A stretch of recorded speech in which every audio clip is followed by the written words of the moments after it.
Y'all are hearing that one USF marching band theme song, or whatever you want to call it. The Golden Buchanan. I should know the name of it. I don't know the name of it, but that means it is RBLR Bulls. It is time to talk about some USF athletics. I'm joined by my wonderful co-hosts, as always, Jonathan Shields and Musab Tariq. Jonathan, how you doing today, man? Great to be back. I feel like us three haven't been together in a minute. I know. Yeah, we've been kind of. It's good to be back. Football wise, a sleepy week with the bye week and the FCS team, but excited to get into American play where I think the Bulls can really do some damage. Yeah, absolutely. I mean, we'll talk about it a little bit more in depth, but yeah, starting 3-1 to the season, my goodness, that really sets them up for a potentially really impressive record for the season. But we'll get into that as the show goes on. Mr. Tariq, how you doing today? So far, so good. It's never fun, having your team on a bye week, but glad to be back and just looking forward to getting into the American Athletic Conference action now. We've seen what we can do against good teams. We've seen what we can do against bad teams. So now it's time to see what we can do against mid teams. I don't know. I don't know if they're exactly mid, but yeah. Yeah, unfortunately for the team that the USF Bulls are playing this weekend, the Charlotte 49ers are, I think they would be a notch below mid. They have looked pretty rough so far this year. They don't have a Division I win so far. Obviously, it's been mostly non-conference play. They did play Rice last week, but they also lost to Rice last week. They lost to food. That's right. Jonathan's favorite saying. Yeah, can't be losing to food, man. You can't be losing to food. And their one win is against an FCS opponent, Monmouth, and they won by 1 touchdown. They had to play their starters the whole game. It was very much we were talking about it before the show, a Jeff Scott USF era type of performance so far this season for the Charlotte 49ers. Yeah, not super, not stellar. This is not Memphis. This is not Tulane. This is definitely one of the dregs of the American Conference. So Musab, I'll start with you, man. Are you confident that USF can kind of avoid? I don't even know if we can call it a trap game for a team that USF is a 28-point favorite at home. They're also throwing out some throwback uniforms, but are you confident they can avoid sort of falling victim to the maybe underestimating their opponent? I'm confident. I don't think there's any sort of trap game here. I mean, especially, with the other sorts of adversities now they're recently going through, such as injuries and all that. I mean, they unfortunately haven't proven themselves to really do anything against all their opponents. I mean, the fact that, they scraped by Monmouth should already kind of, make you a little bit happy. So no trap game. I don't see it. I hope not, man. Right. Yeah, it's definitely one of those eyebrow raisers when you're playing Monmouth and it goes down to the wire. I think it was 42-35 or something like that. But yeah, a 1 touchdown game against your FCS opponent, never good.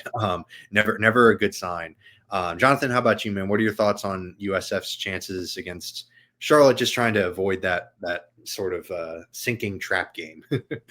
Yeah, well, Charlotte has not won 6 games since 2019. And for those of you that don't know, 6 games signifies you can go to a bowl game. And as long as you don't play, it's like as long as you don't play like more than 2 FCS teams or whatever the rule is. Sure. USF beat them by more than 30 points last year.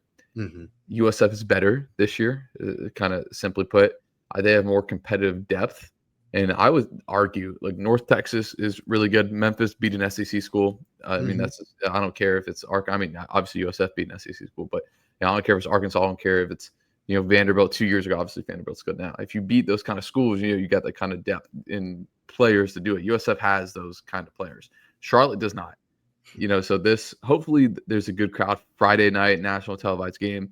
Or is ESPN2 considered nationally televised? Regardless, consider it nationally televised on a channel that begins with ESPN. Yes, is a big deal. So I hope that the crowd shows out for that. But in terms of is USF going to struggle?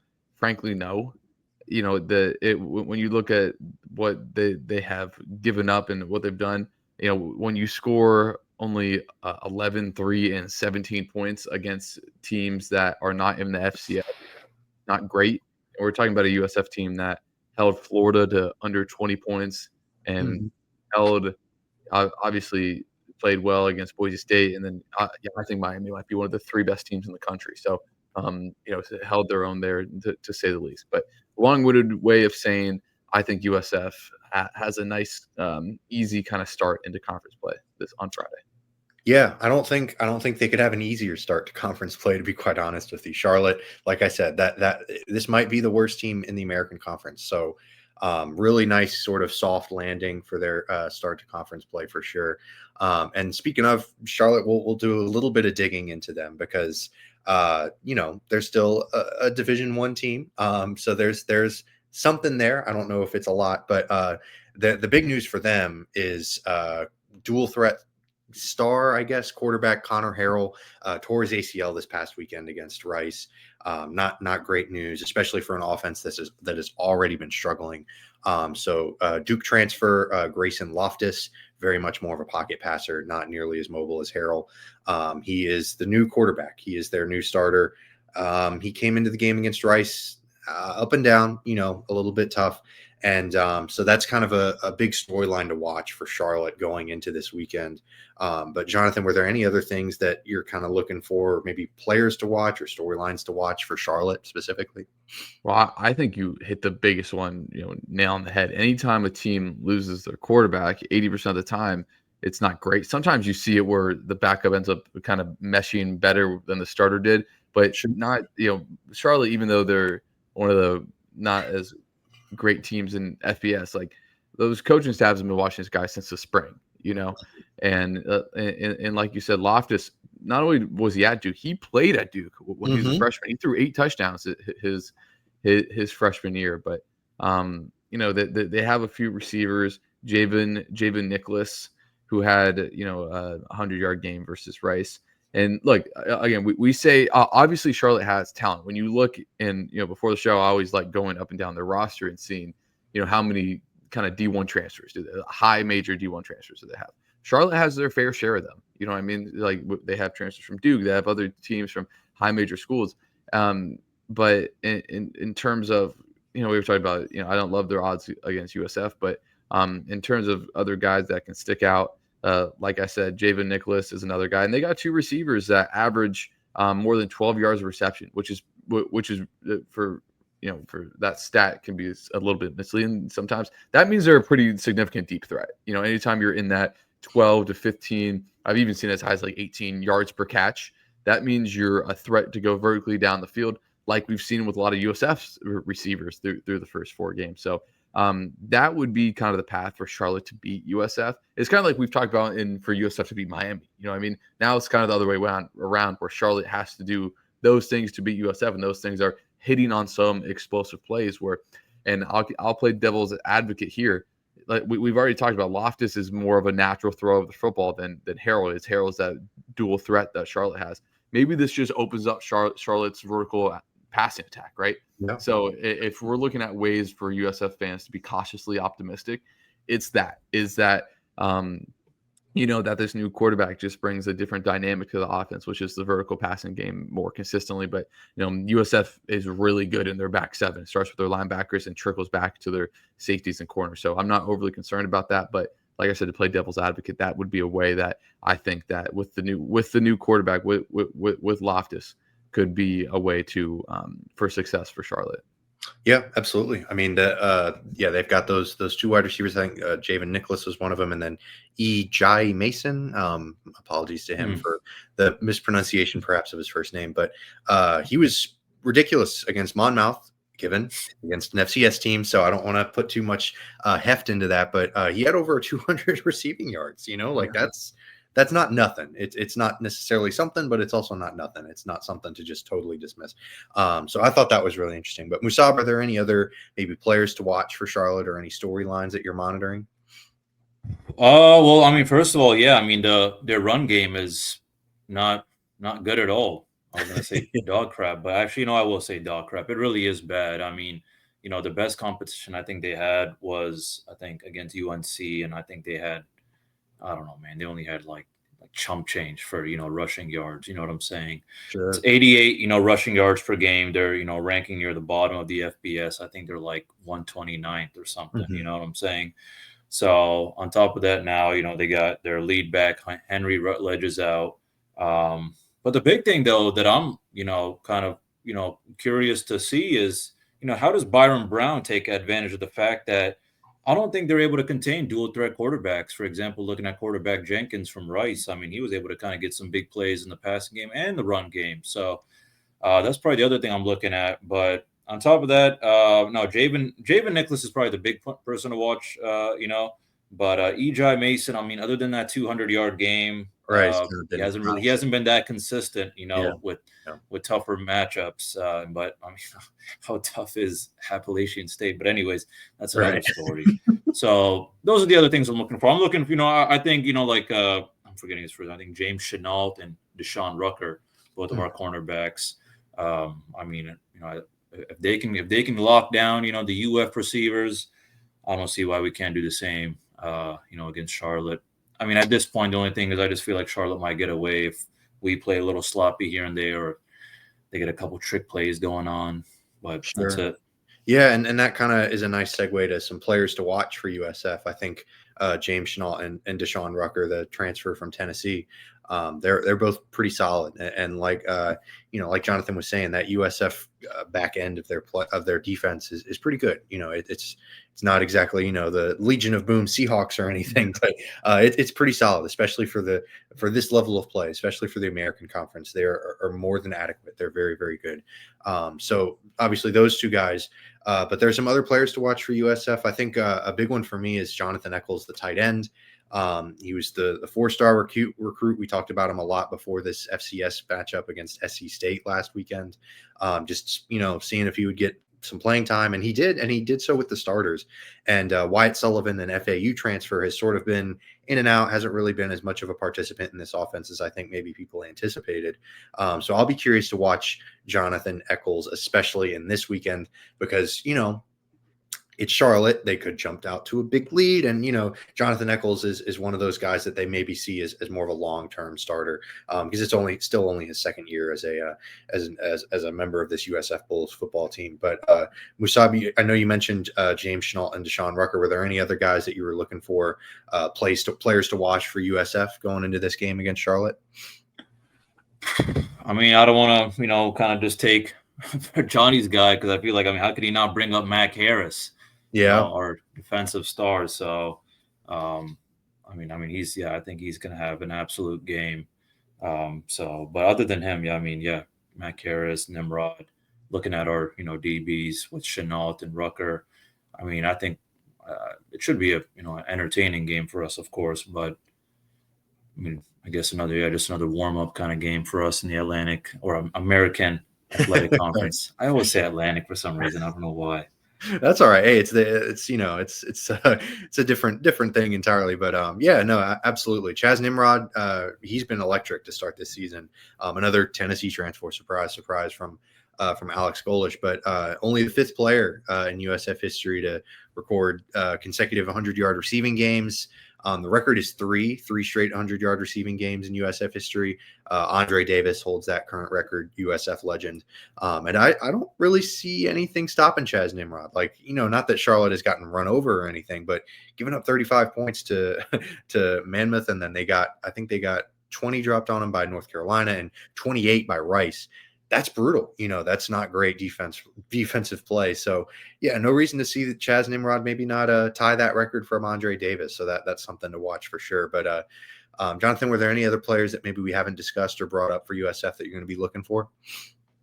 Yes, but I wanted to piggyback first of what you said off Chaz Nimrod. We talked about the yards per catch for the for Charlotte's receivers. Chaz Nimrod is averaging 26.2 yards per catch. Yeah, that is insane. That is not normal. That's 6th in the country. Mm-hmm. That was compared to all 100 and I think there's 127 whatever many teams in FBS. He's 6th in the country. Yeah, and so I don't like that. That is not ordinary. So I went in and looked all this up. If this was last year, he would be 1st in the country in yards per catch. Wow. So that's what I'm saying. When you see 15 yards per catch. That's really good, right? That means that what Chaz Nimrod is doing is out of this world good. Like best deep ball receiver in the country good. Is what he's been so far this season. So definitely wanted to highlight that because anytime there's a 2 in front of your yards per catch, that's insane. That is not normal, like I said. But some other players. You guys already talked about Mac Harris. I mean, he's been so good this year. I mean, he looks like an NFL linebacker.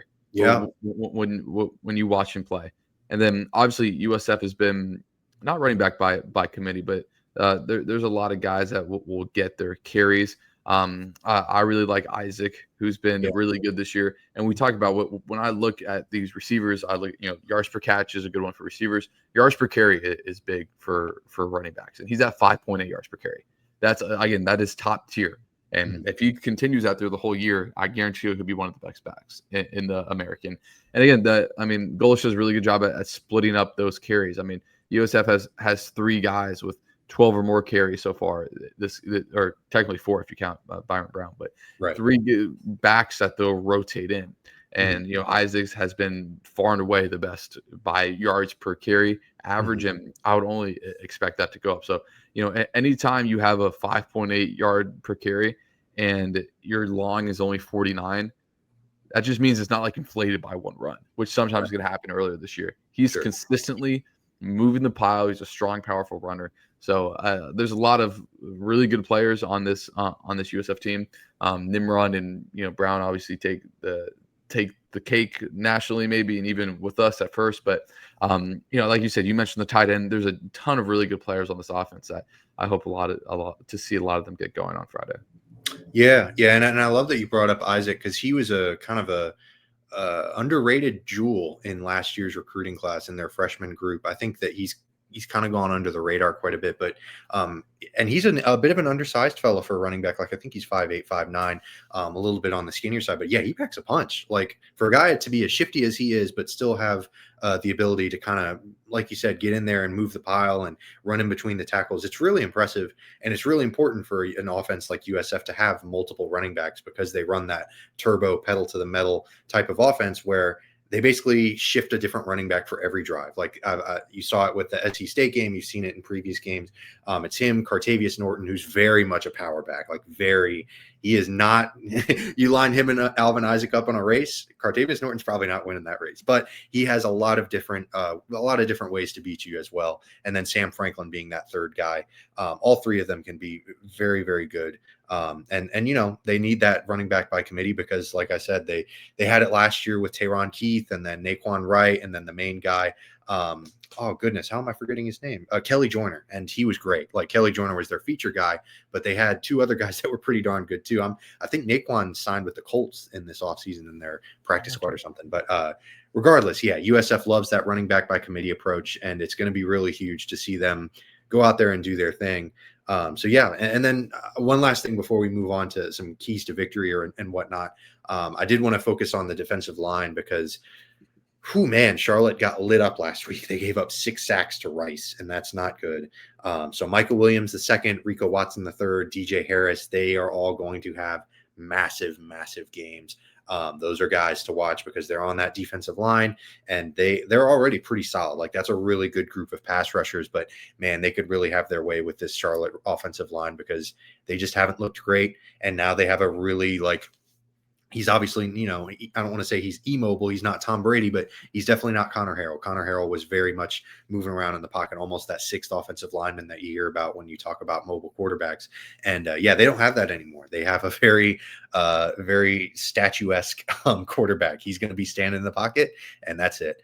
We'll see how that storyline develops as well. See how those guys are able to take advantage of this mismatch. But some keys to victory. I wanted to talk about this because, the Bulls are obviously expected to win. They're expected to kind of dominate a little bit. But I wanted to hear some thoughts from you guys as to where that starts. Jonathan, what are some ways that USF can kind of jump out ahead early and kind of stay on top and just make sure that there aren't any silly mistakes against the Charlotte 49ers team? You can't turn the ball over. You can't give Charlotte short fields who's going to be breaking a new quarterback. I mean, that is number one. I'm sure Alex Goldish has written it on everywhere, like no turnovers this week. And, Brown has 2 picks this year. Through again, that's nothing out of the ordinary, but I'm saying he can't have. It's where the interceptions are, right? If it's 3rd and 12 on the 40-yard line, and you throw a bomb and it gets deflected and picked off, it's like, you know what I mean. But if you're inside, if it's right after a kickoff, you have the ball on the 25-yard line and you throw a pick, and all of a sudden Charlotte gets it at their own 30, and they're basically already guaranteed 3 points at least. Like that's what USF has to avoid. They need to avoid special teams mistakes. Like what do we see in the Gator game? We see a punt go out of bounds for safety for USF. You know what I mean? Like USF can't have any of those kinds of breakdowns. That allows these less skilled teams, one, to get confidence because, you know, you're going on the road. I assume like the crowds obviously haven't been great. It's incredible. So I assume it would be a little bit better turnout for a Friday night game, kind of in that prime time window. But those are the two biggest things. You can't turn the ball over and eliminate I want to just say special teams errors, but just those mental errors. It could be, you know, the false starts, but definitely you need to be sound on special teams, and you cannot turn the ball over.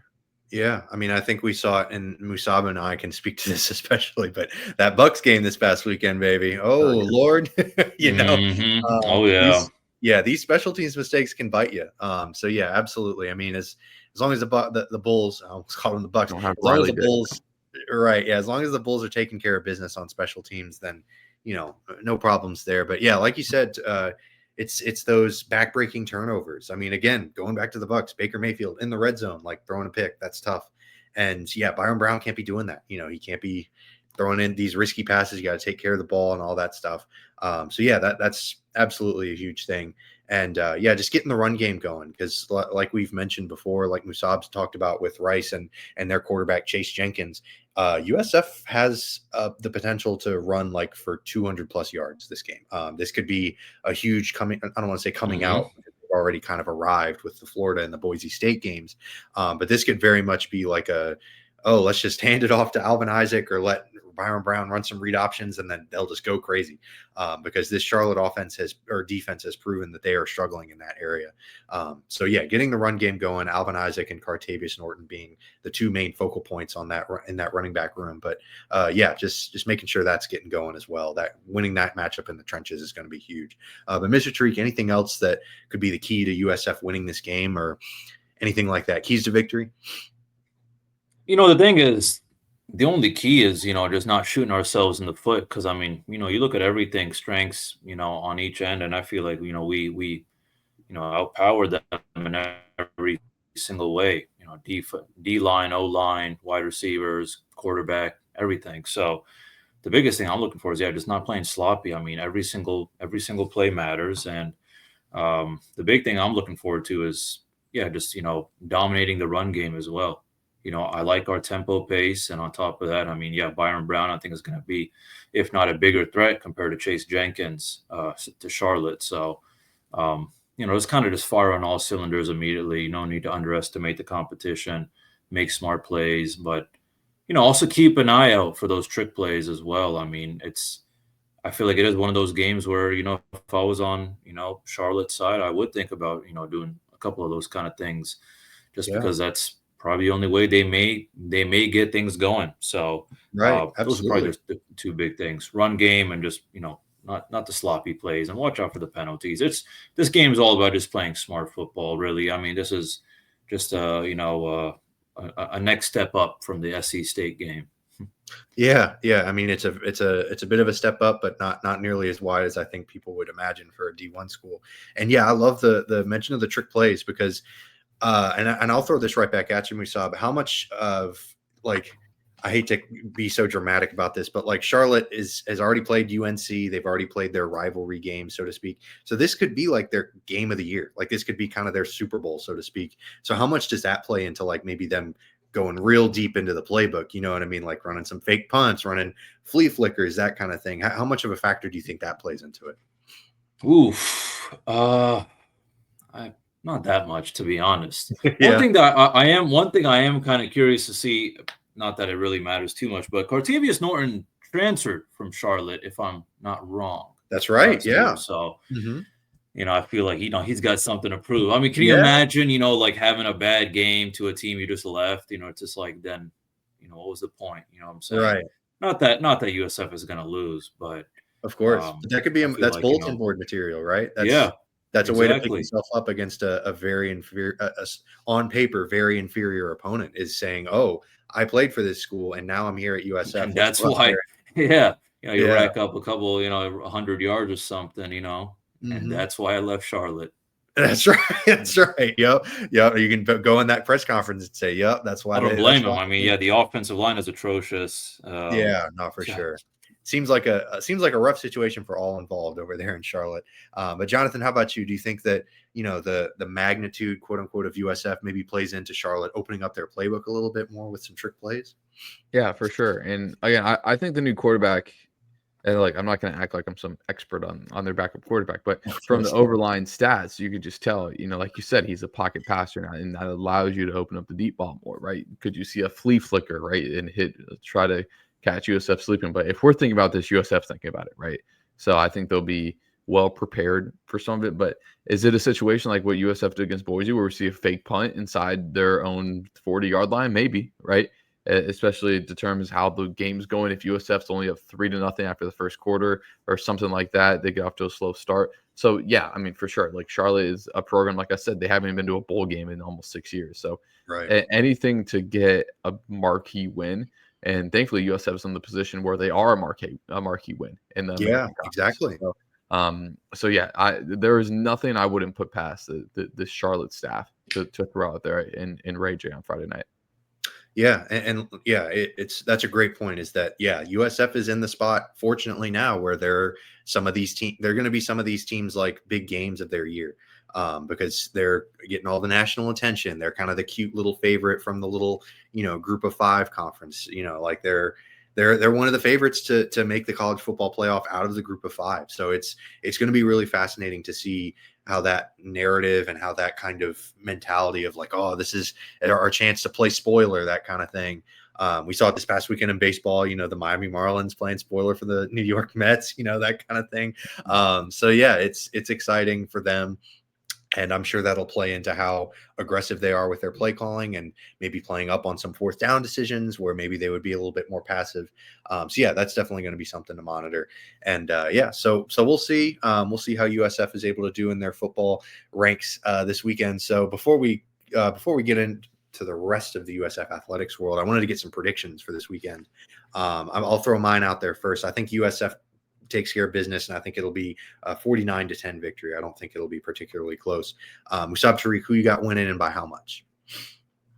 I'm going 35-7. Yeah, another kind of big win for USF.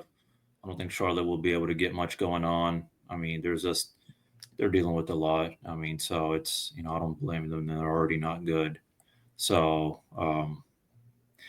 on top of that, I mean, look, we're trying to prove something in the American Athletic Conference.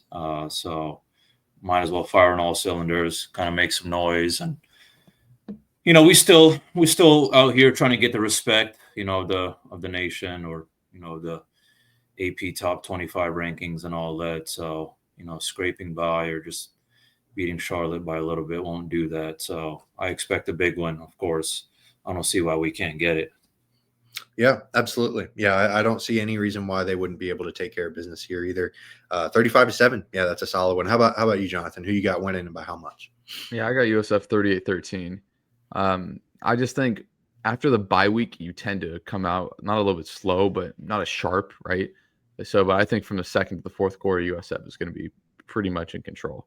And who knows? I mean, they might go 75 yards and 15 plays on the first drive. But I'm seeing, and you see sometimes the pros, you see sometimes in college, that teams tend to kind of have a slow start coming after that bye week. So yeah, but if a slow start leads to a 38-13 win, I think all parties will take that. So again, it's a step up from last week, and then all of a sudden you're throwing the fire with North Texas, which is one of the biggest games on your schedule going forward the week after. So yeah, I'd like the beloved Bulls 38-13.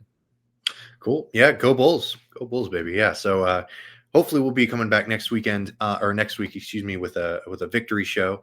But before we go, I want to just take a look around USF athletics. The USF softball team, they announced their 2025 fall ball schedule, and they're heading up to Gainesville at the end of October, Wednesday, October 29th. They're going to be playing the Gators, so that's kind of fun. They're opening up their home games on Friday, October 17th, with a game against St. Leo. So that's kind of fun too, playing against a local smaller university. That's going to be a lot of fun. So yeah, check that out. And then the USF men's soccer team, they're still undefeated. They had a 3-1 win this past week. So that was fantastic.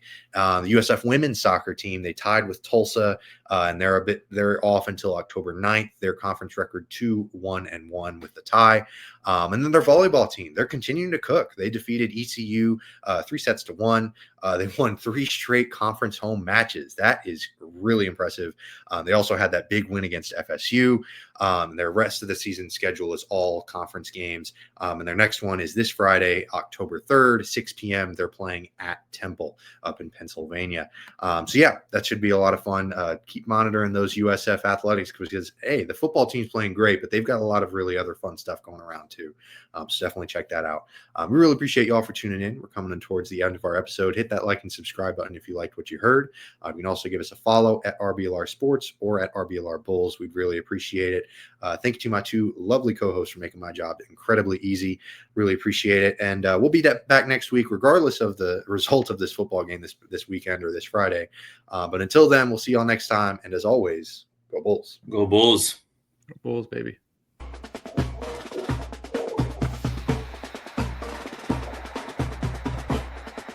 Thank you for tuning into this presentation by RBLR Sports. On your way out of the stadium, please remember to like and subscribe.